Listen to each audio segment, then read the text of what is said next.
All right, this is part 2 of the CIS 152 overview.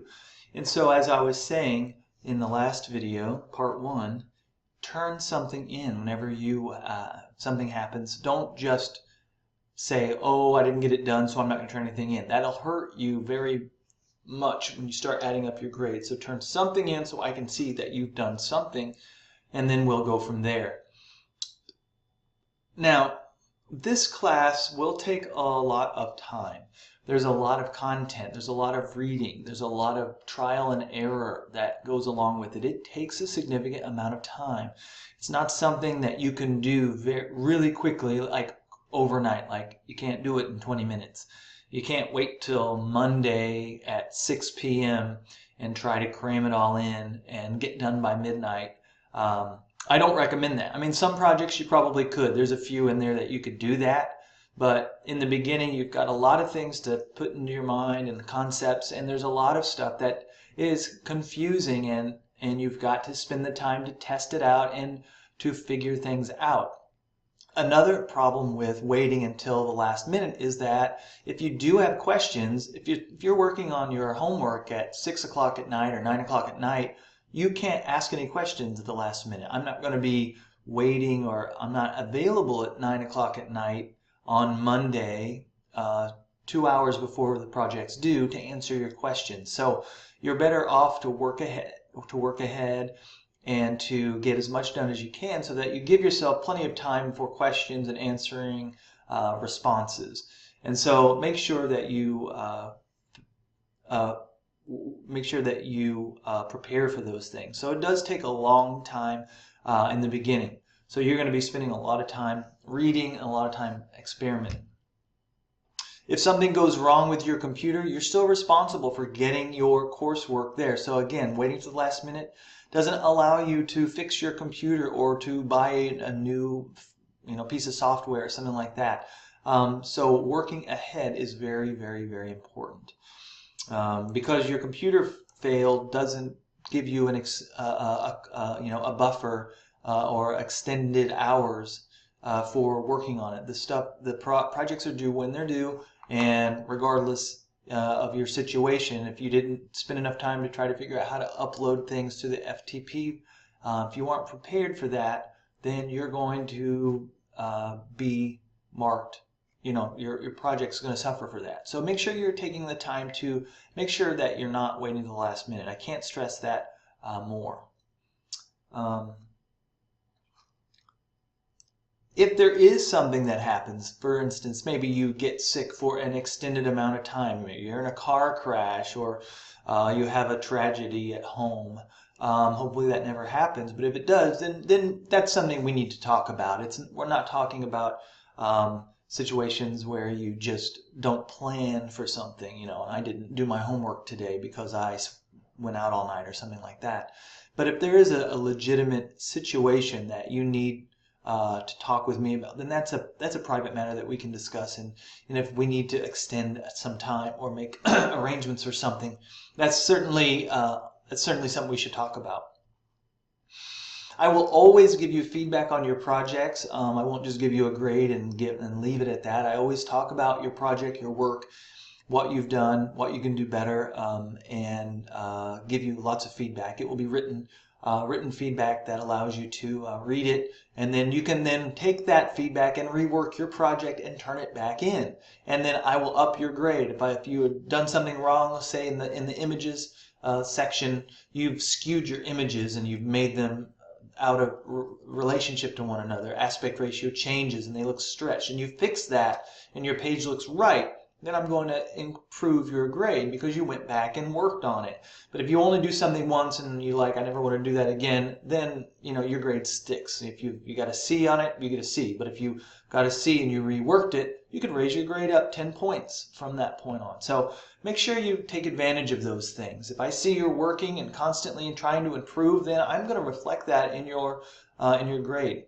If you don't do anything, you don't turn something in, you get an F, I'm not going to go back. If you turn something in, you'll get a grade for the content that you did, and then you can rework that and up your grade from there. So there's no reason for anyone to ever get an F in this class. There's no reason to ever have zeros in your on your grades. And so make sure you work with that. Here, there are tests. I give you quizzes. Quizzes are part of every project. And then we're going to have a midterm, and it's not a test. It is a application of your knowledge and understanding. You're going to begin designing a website for a business, a local like business. It's a pseudo business, but it's a business in itself. It's going to act like a small business. It's a coffee shop, donut shop. And you're going to begin at midterm designing your site. What is it going to look like? And you got to come up with concepts. And then after midterm, you continue to work on that one project, and then the final project is your final version. And so there's no midterm grade, no midterm test, and no final test. The test is, can you put together a website using these techniques, these skills that you've learned in the class? Can you come up with a concept and then actually see it through to the very end? And that's the final exam. Your final project is a fully functional website. All right, so making sure that you use the Cobra information to communicate with me through through Cobra.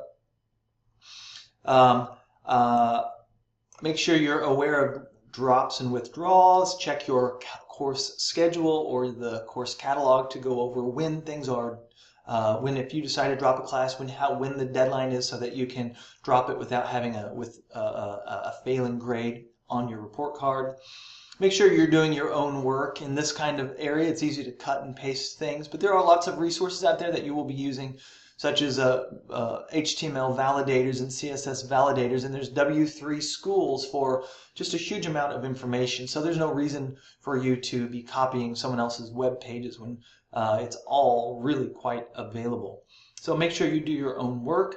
Make sure you look at other things like our Parkland website for our computer sciences, so that you can see other things that happen. Maybe website design isn't for you, but you love to work with the computer and you want to do something else. We have lots of resources out there.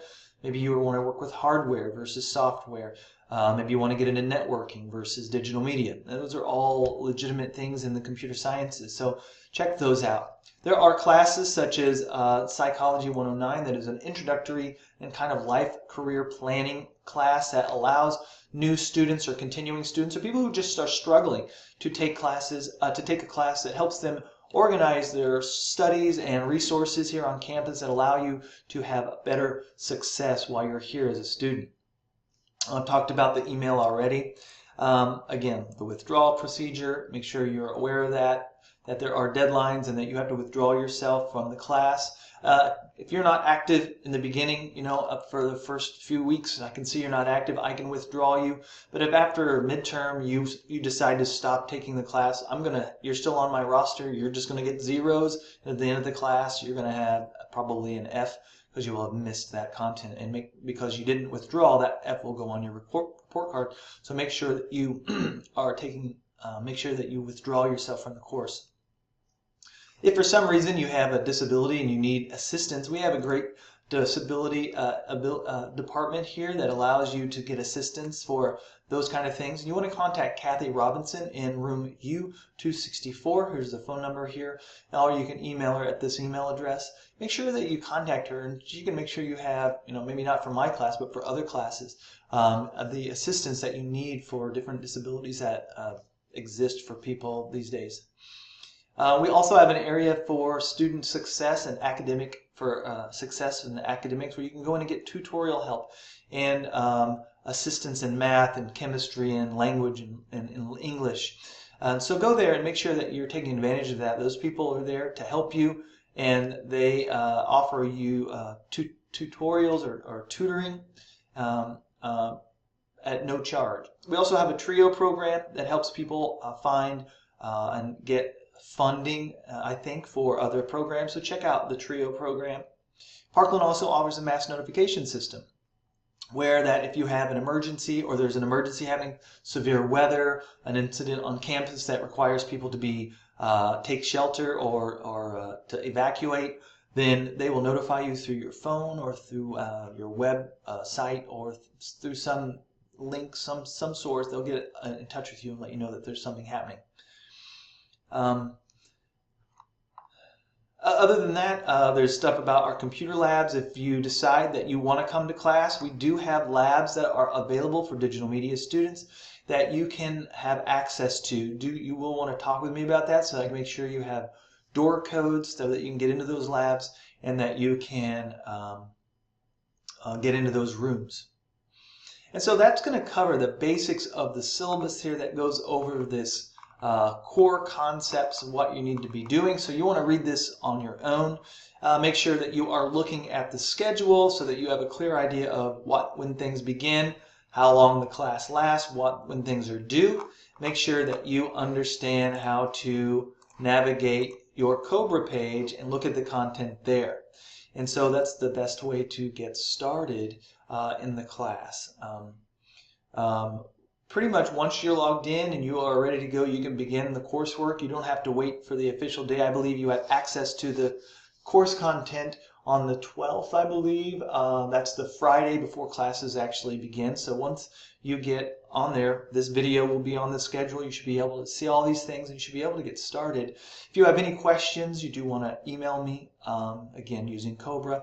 I do have that content here. I have Basics and Intro to Cobra, where I talk about Cobra using the email system. I have email videos for Project 1 overviews and how to use the SFTP. And these are basically all the things that you can use to get started. Notice that the first 2 weeks are really just getting oriented, reading the syllabus, making sure that you know what you're doing. There's a lot of stuff to read, a lot of things to kind of get familiar with. That if I started just bam, bam, well, it's not 2 weeks, it's just the first 2 class periods. Basically, the first week is orientation to the class.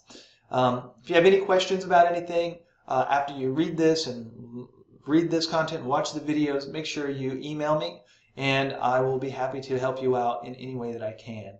Thank you, good luck. This class is a lot of fun, but it takes a lot of time, and in the summer it's especially challenging because there's a lot of content to cover. Good, I look forward to seeing your projects and hearing from you, so have a great summer and I will be talking to you soon.